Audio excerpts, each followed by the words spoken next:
Shalom saudaraku. Saudara, kita mengikuti akan berita tentang semakin memanasnya situasi di seputar Tanah Perjanjian, seputar Israel. Bagaimana perang setelah lawan Hamas, kemudian sekarang Israel intens sekali menggempur akan Hizbullah yang ada di utara, yaitu di selatan Libanon. Saudaraku, serangan-serangan yang semakin sengit yang dilakukan oleh IDF, oleh tentara Israel ini menimbulkan banyak komentar, banyak analisa, saudara. Dan pertanyaan yang kita semua ingin tahu, ya kita juga ingin mengenal bagaimana sih prediksi ke depan. Apakah pecahnya perang yang semakin meluas ya kalau kita lihat, meskipun sasaran dari Israel itu adalah kelompok-kelompok, tetapi tidak menutup kemungkinan ini akan jadi bangsa lawan bangsa. Ya, tadinya lawan Hamas, nanti menjadi lawan Palestina. Sekarang lawan Hizbullah, nanti bisa jadi lawan Libanon, begitu saudara. Belum lagi campur tangan dari negara-negara lain. Kemarin kita dengar juga berita bahwa ada satu pangkalan militer yang dibom oleh Israel, padahal itu milik Rusia. Jadi cukup mengerikan. Belum lagi jarak jauh, perang jarak jauh dengan Iran. Ya. Tapi kita tahu, saudaraku, bahwa zaman sekarang ini perang tidak seperti Perang Dunia Kedua. Ya, tapi perang sekarang ini betul-betul perang yang canggih. Semuanya pakai AI, ya, Artificial Intelligence. Ya, bahkan sekarang ini katanya pesawat tempur itu tidak lagi menjadi andalan. Mereka sudah punya drone, misil yang ada kendalinya, yang bisa dikendalikan jarak jauh. Jadi peluru kendali yang kita kenal dulu itu sekarang canggih sekali, saudara. Ya kita tahu ya, kemarin dari Iran ada serangan udara sampai beberapa tempat yang cukup strategis di Israel terkena. Meskipun punya Iron Dome, saudara ya, Israel punya penangkalnya. Nah, pertanyaan saudaraku, apakah situasi yang tidak baik yang terjadi di Israel dan sekitarnya ini akan berlanjut menjadi Perang Dunia Ketiga? Nah, ini sebuah pertanyaan. Nah, saudaraku, menjawab hal itu tidak mudah karena kita semua tahu bahwa Tuhan itu punya agenda dan kita memang bisa membaca Alkitab, tetapi penafsiran bisa beda-beda, saudara. Tapi menurut saya, ini tidak akan sampai pada Perang Dunia Ketiga. Meskipun ya mengancam ketegangan itu terjadi, tetapi nggak akan sampai. Karena harus digenapi terlebih dahulu munculnya seorang yang seakan-akan jadi juru damai, dan dia menjadi tokoh internasional yang luar biasa, yang bisa memperdamaikan semuanya dalam waktu singkat. Nah, saudara, yang kita tahu yaitu adalah antikris yang nantinya dianggap sebagai mesiasnya orang-orang Yahudi, ya, padahal antikris. Nah, saudara, itu teori, itu apa itu? Merupakan tafsir dari masing-masing yang bisa berbeda-beda. Namun demikian, kita kembali ke Perang Dunia Kedua, saudaraku. Perang Dunia Kedua itu dihentikan, ya, tanda kutip dihentikan, dengan peristiwa dijatuhkannya 2 bom atom. Waktu itu bom atom, ya, yang bom kita kenal dengan bom nuklir itu, bom hidrogen itu, di Hiroshima dan Nagasaki, Jepang. Itu dibom karena Jepang nggak mau berhenti-berhenti, kemudian diancam dan tidak mau mendengar, kemudian dijatuhkan beneran. Tanggal 6 Agustus tahun 45 itu Hiroshima dibom atom, saudara. Dan bomnya itu namanya Little Boy, anak kecil, ya, jatuh, dan korbannya diperkirakan sekitar 70.000 jiwa yang mati. Mengerikan sekali, saudara. Ini perkiraan saja, ada yang bilang lebih dari itu, dan dampak yang diakibatkan dengan nuklir itu memang tidak hanya saat itu, tetapi berkelanjutan ya. Ada yang cacat, ada yang macam-macam, saudara. Karena itu ngeri ya. Kemudian karena belum nyerah, tanggal 9 Agustus, jadi 3 hari kemudian, Nagasaki dibom dengan Fat Man. Fat Man itu nama bomnya. Itu 9 Agustus tahun 45. Dan akhirnya ini menyebabkan Jepang menyerah pada sekutu karena 40.000 jiwa meninggal dunia karena bom di Nagasaki itu. Yang mengakhiri Perang Dunia Kedua adalah bom nuklir, bom atom, saudaraku. Nah, sekarang 79 tahun sejak tahun 45. Perkembangan teknologi persenjataan nuklir itu sudah berkembang dengan sangat luar biasa. Jadi kalau ada satu bom yang dijatuhkan atas satu kota, itu dampak kerusakannya itu bisa berkali-kali lipat dibandingkan tahun 45 dahulu. Karena sudah terjadi perkembangan teknologi nuklir, saudara. Saudara bisa bayangkan betapa ngerinya kalau sampai terjadi perang nuklir di akhir zaman ini. Tetapi itu yang ditulis oleh firman Tuhan. Ada sebuah pewahyuan khusus yang disampaikan melalui firman ini ya, lewat Petrus. Justru Petrus adalah seorang yang tidak berpengetahuan tinggi ya, saudaraku. Petrus seorang sederhana, dia nelayan. Tapi dia menerima pewahyuan ini. Saya bacakan di dalam 2 Petrus 3, judul perikopnya Hari Tuhan, ayat 5 mulai. Mereka sengaja tidak mau tahu bahwa oleh firman Allah langit telah ada sejak dahulu dan juga bumi yang berasal dari air dan oleh air. Ayat 6. Dan bahwa oleh air itu bumi yang dahulu telah binasa. Itu apa? Air bah ya. Dimusnahkan oleh air bah zaman Nuh, saudaraku.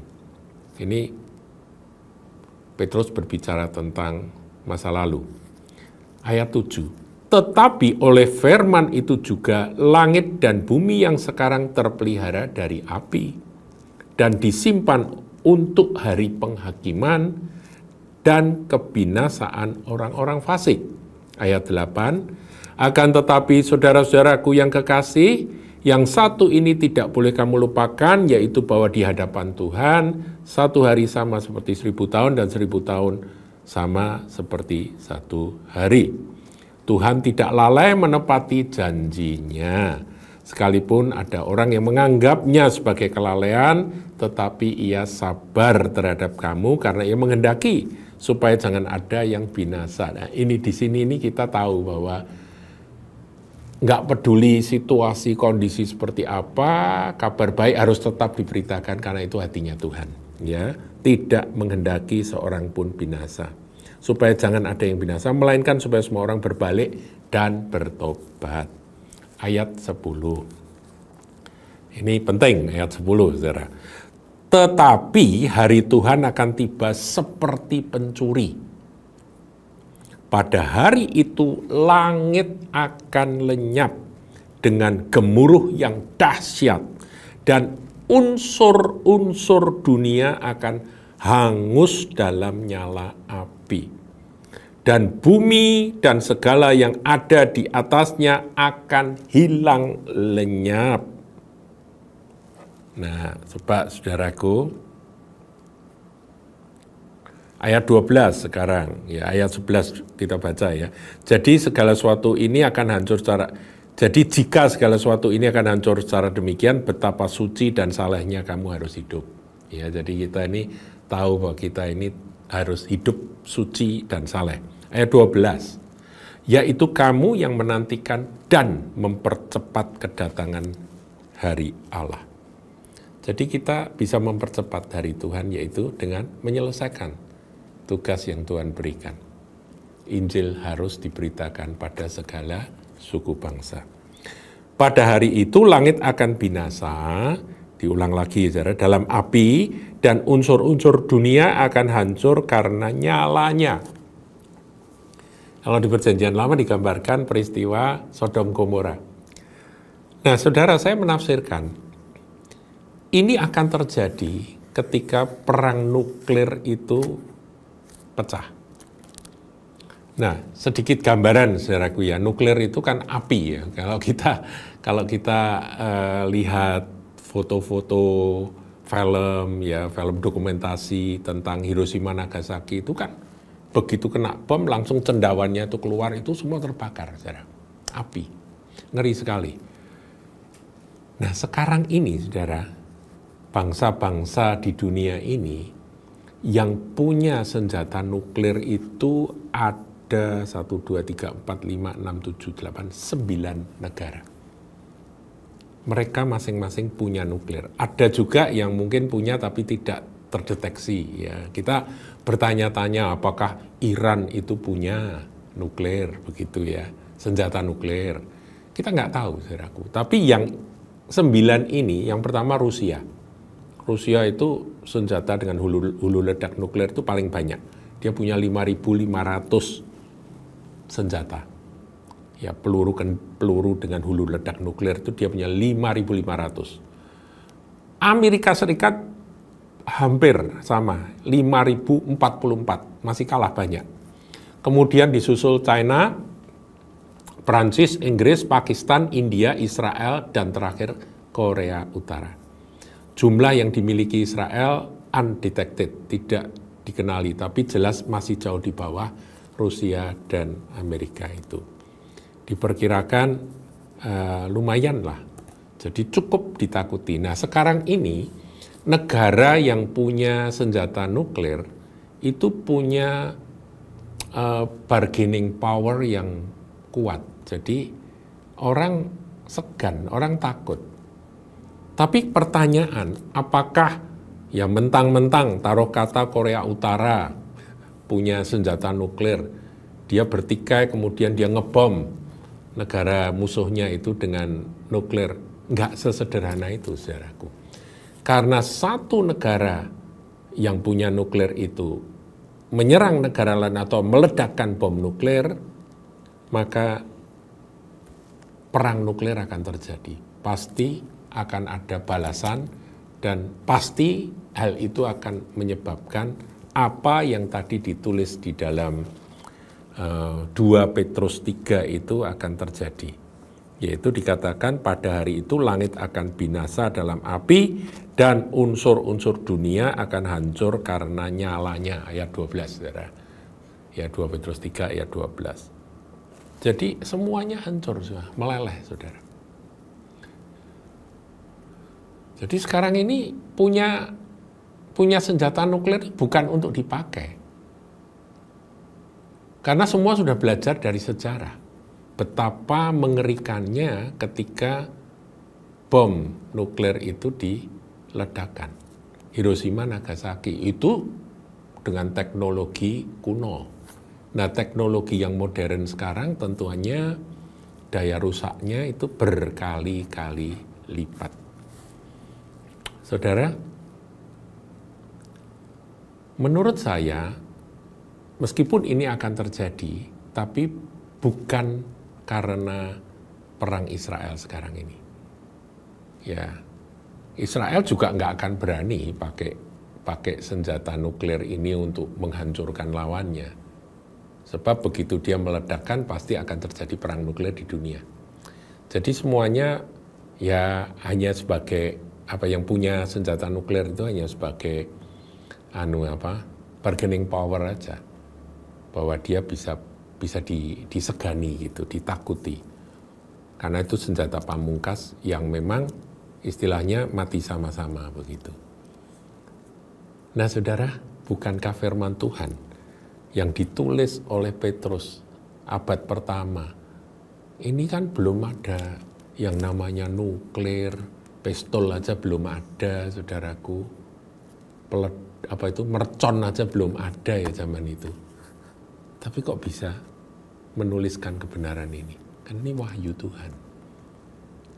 Jadi firman ini adalah kebenaran, saudara. Pada zaman Petrus itu pengetahuan masih sangat sederhana. Nangkep ikan aja pakai jala, pakai pancing, saudaraku. Nggak ada yang model ternak ikan yang seperti apa tuh, seperti yang dikembangkan di China. Ini nggak ada, saudara. Nggak ada, masih sangat sederhana, masih hidupnya itu food gathering gitu, yang mengumpulkan dari alam gitu, tergantung pada alam. Tetapi pengetahuan ilahi, ketika roh Allah yang hidup, yang maha tahu itu ingin menyampaikan sesuatu untuk umat Tuhan di akhir zaman ini, dia sudah menuliskan. Ini ditulis abad 1, saudara. Kuno sekali.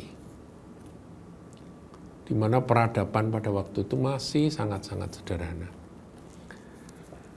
Ya, jadi itulah yang akan terjadi, saudaraku, ketika perang nuklir itu terjadi.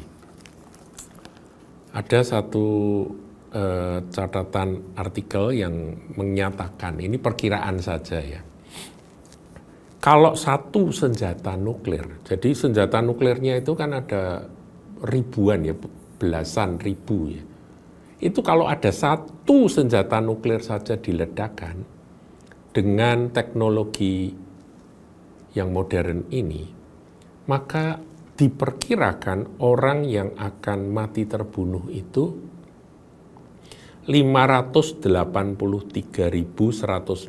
jiwa. Mengerikan ya, saudaraku ya. Jadi 1,5 juta lebih, saudaraku, jiwa. Itu satu bom. Nah, kalau bomnya ini meledak semua, Rusia ada 5.500, Amerika ada 5.044, China ada berapa, Perancis ada berapa, Inggris berapa, Israel berapa, Korea Utara berapa, semua diledakkan. Ya sudah habis, genap ini firman ini. Dikatakan, digambarkan unsur-unsur dunia akan hangus, meleleh oleh nyala api. Dan ini memang akan terjadi, saudara, di akhir zaman sebelum Tuhan datang. Karena dikatakan ketika dia datang, ya ayat 10, tetapi hari Tuhan akan tiba seperti pencuri, pada hari itu langit akan lenyap. Jadi itu memang penghakiman terakhir. Nah, kita sebagai umat Tuhan, kita ini memang nggak bisa berharap pada dunia ini, baik bagi kita maupun bagi anak cucu. Kita warga kerajaan sorga, saudara. Bagian kita ada di sana. Di sini ini kita adalah duta-duta Kristus. Di sini ini kita adalah utusan-utusan Tuhan. Di sini ini kita musafir-musafir. Jadi kita melakukan kehendak Tuhan di atas muka bumi ini. Dan kehendak Tuhan cuma satu, semua orang diselamatkan. Nah, saudara mungkin berkata, kita kan ingin dunia yang lebih baik. Iya, dunia yang jauh lebih baik nanti akan ada. Ketika raja, segala raja itu yang memerintah. Nah, itulah kalau dalam nubuatan mesianik, Tuhan Yesus nanti akan duduk di tahta Daud. Itu dalam kerajaan 1000 tahun. Bukan dalam dimensi yang sekarang ini. Dimensi sekarang ini korup. Dimensi sekarang ini akan hancur, rusak, akan hancur. Pasti. Karena dosa. Tetapi nanti Tuhan akan mendirikan sebuah kerajaan yang berbeda situasinya. Saudara bisa pelajari dalam pelajaran akhir zaman tentang kerajaan 1000 tahun. Itu ada 2 seri. Saudara bisa ikuti seperti apa tuh nanti kerajaan 1000 tahun gitu ya. Tapi harus melewati ini, saudaraku. Dan sebelum ini nanti akan muncul antikristus. Yang mana nanti orang-orang Israel percaya, tapi kemudian dikecewakan, Israel sadar, Israel bertobat, dan Israel akhirnya meratapi mereka yang ditikamnya dahulu, yaitu Tuhan Yesus yang ditikam itu. Diratapi dan mereka bertobat. Itulah hari di mana seluruh Sion itu akan diselamatkan. Nah, saudaraku, inilah gambaran tentang situasi hari ini. Kalau Israel perang, dahsyat, para pengamat berkata ini menakutkan, ini mengerikan. Ya, itu memang harus terjadi. Haleluya. Tuhan Yesus memberkati.